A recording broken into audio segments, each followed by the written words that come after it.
Neste vídeo nós vamos falar um pouco sobre o milênio. O milênio ocorre após o evento do arrebatamento e após 7 anos de tribulação.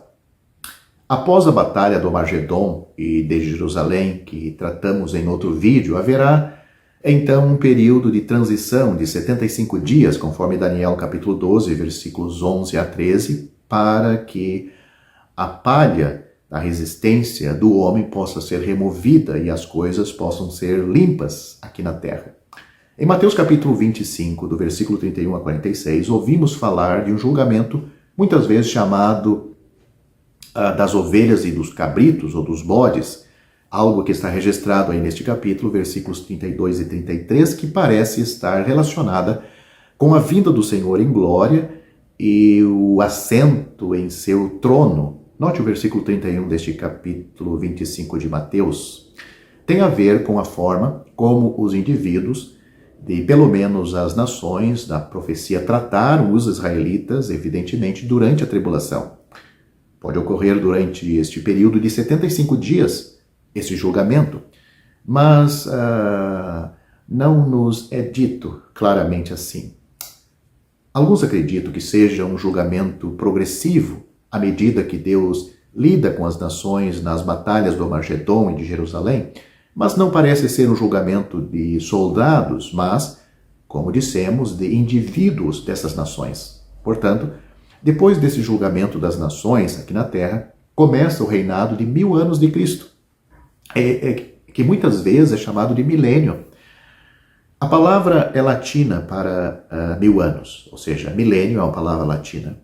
Cumpre-se, neste período, cumpre-se a promessa que Deus fez a Davi, conforme nós temos registrado em 2 Samuel, capítulo 7, versículo 16, que diz assim: porém, Deus falando com Davi, porém a tua casa e o teu reino serão firmados para sempre diante de ti, teu trono será firme para sempre. Cristo, a semente ou descendência de Davi, conforme Romanos capítulo 1, versículo 3, senta-se no trono como governador de todo o mundo. Note o que a Bíblia diz. Eis que vem dias, diz o Senhor, em que levantarei a Davi um renovo justo. E sendo rei, reinará e agirá sabiamente, e praticará o juízo e a justiça na terra. Nos seus dias, Judá será salvo e Israel habitará seguro. E este será o seu nome, com o qual Deus o chamará, o Senhor, justiça nossa. Nós temos isso em Jeremias capítulo 23, versículos 5 e 6, mas você pode ler também Isaías capítulo 9, versículo 7 e Jeremias capítulo 33, do versículo 15 ao 18. Agora, ao lermos Daniel capítulo 2, versículos 34 e 35 e o 44 e o 45, podemos perceber que quando uma pedra foi cortada, esta pedra é Cristo que vem em glória, sem auxílio de mão, ela feriu a estátua nos pés de ferro e de barro e os esmiuçou. Portanto, a pedra destruiu a estátua de Nabucodonosor, que retrata os reinos do mundo, golpeando os pés, os 10 dedos, e se tornou uma grande montanha, ou seja, um império, e encheu toda a terra. Observe aqui que uma montanha representa simbolicamente na profecia uma nação. Veja Apocalipse capítulo 11, do versículo 15 ao 17. Para Israel, o Senhor vem como o sol da justiça, com a cura em suas asas, conforme Malaquias capítulo 4, versículo 2. Em contraste, quando o Senhor vem no arrebatamento para a igreja, ele vem como a estrela da manhã. Esta estrela aparece na parte mais escura da noite, ou pouco antes do nascer do sol, porque o arrebatamento vai acontecer antes do reinado de Cristo. Apocalipse capítulo 2, versículo 28, capítulo 22, versículo 16 e 2 Pedro capítulo 1, versículo 19. O momento mais escuro, profeticamente, é a tribulação. O nascer do sol fala da aurora do dia milenar. Assim o Senhor se torna rei sobre todo o povo e será o rei em sua beleza, e ele será exaltado entre as nações, e na terra Isto é um grande contraste com sua rejeição que ocorreu há quase 2000 anos atrás. Leia Isaías capítulo 33, versículo 17 e o Salmo capítulo 46, versículo 10.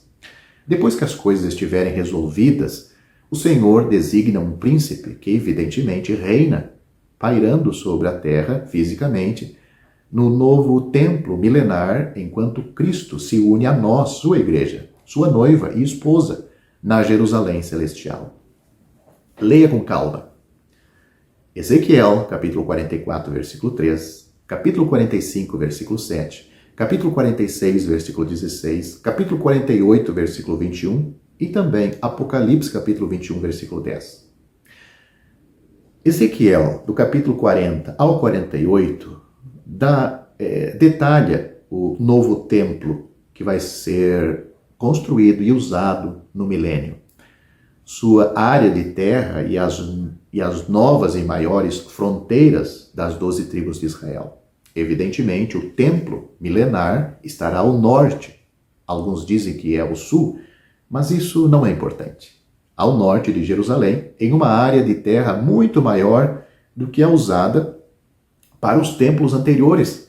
Possivelmente o templo que será construído no período da tribulação e seu terreno foram destruídos no terremoto registrado em Apocalipse capítulo 11, versículo 13, que evidentemente dividiu o Monte das Oliveiras e possivelmente mudou muito das características topográficas de toda a área. Satanás ficará amarrado, encerrado por todos os 1000 anos. Apocalipse capítulo 20, do versículo 1 ao 3, e seus demônios estarão presos com ele durante este período.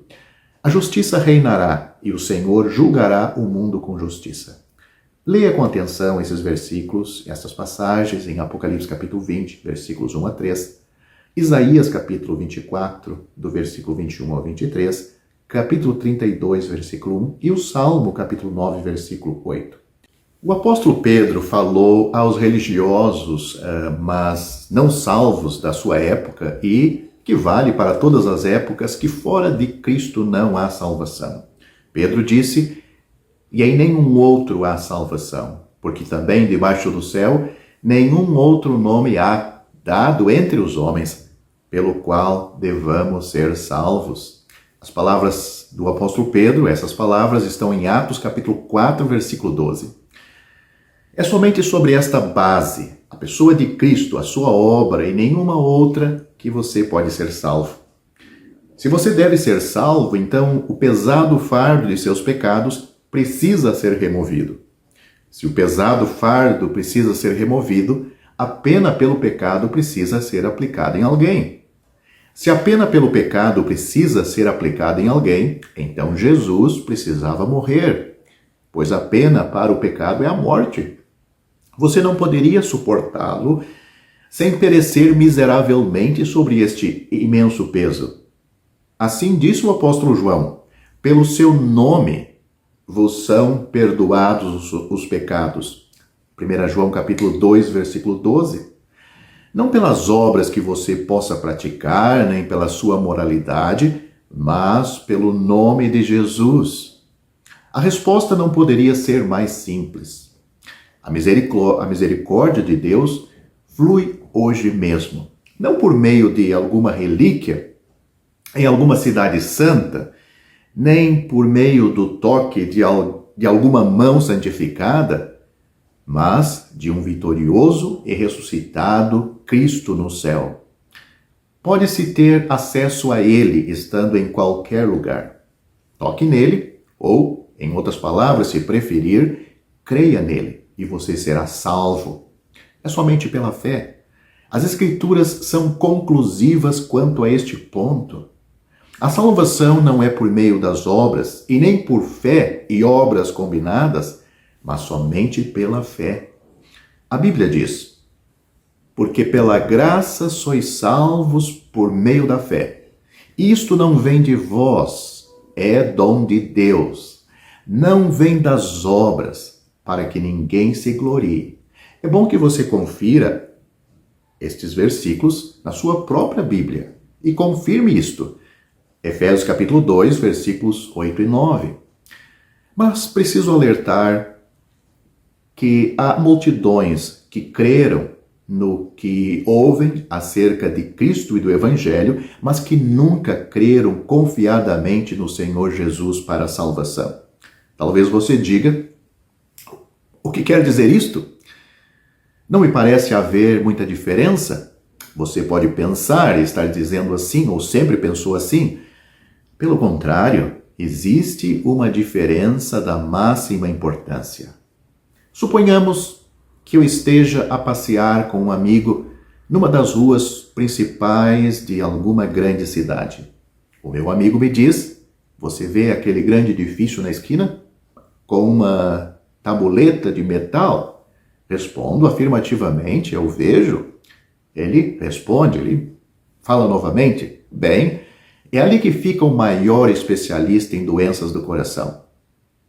Vem doentes de todos os pontos do país para consultarem com ele. Os seus êxitos têm sido grandes e numerosos. Nesta altura em que meu amigo está falando sobre este importante médico, o famoso médico sai do edifício e entra em seu carro, pelo que tenho a oportunidade de vê-lo. Felizmente, o meu coração funciona muito bem nesta ocasião. Eu acredito em tudo que o meu amigo me informou acerca do médico, mas a informação não tem para mim importância, pois não necessito dos seus serviços clínicos neste momento. Mas suponhamos, porém, que poucas semanas depois desta conversa, eu adoeça de repente, com forte crise cardíaca. Lembro-me logo daquele bom médico. Mando chamá-lo e coloco-me sem reserva em suas mãos, recuperando assim a saúde. Agora, já conheço o médico, conheço a sua perícia, e quando falo dele, é com ânimo, pois estou grato por aquilo que ele fez por mim. Em resumo, entreguei meu caso ao médico e descansei confiando em sua sabedoria e capacidade. Enquanto que antes apenas acreditava no que ouvira acerca dele, quando meu amigo falou sobre ele. Esta é a única resposta sensata. Entendeu a diferença em você crer no que acerca de Cristo e crer nele como seu Salvador pessoal? É algo pessoal em que você se compromete com a sua alma. Ele é seu Salvador. E esta é a única resposta sensata. Fé no Senhor Jesus como seu Salvador pessoal. Mas cuidado para não perder a sua alma eternamente por causa desta pequena questão. Quando? Quando você vai fazer isto? O tempo. A Bíblia diz, eis aqui agora o tempo aceitável. Eis aqui agora o dia da salvação. 2 Coríntios capítulo 6, versículo 2. Vá a Jesus agora mesmo pela fé. Portanto, se como pecador perdido aos olhos de Deus, tiver crido de todo o coração, tiver aceitado o Senhor Jesus como tendo sofrido na cruz por todos os pecados cometidos por você, e tendo ressuscitado para a sua justificação, então o Cristo na glória é aquele em quem você está agora firme e seguro. Você está nos ombros do bom pastor e ele nunca o deixará de assim conduzir até que o tenha introduzido no lar celestial. Se assim verdadeiramente creu, você já foi feito membro do corpo de Cristo, a igreja verdadeira, ligado ao seu Senhor pelo Espírito Santo. E agora, ao caminho do lar, ele, o Senhor, se alegra em reunir os seus em torno de si, fora do arraial, fora do sistema religioso, fora da cristandade.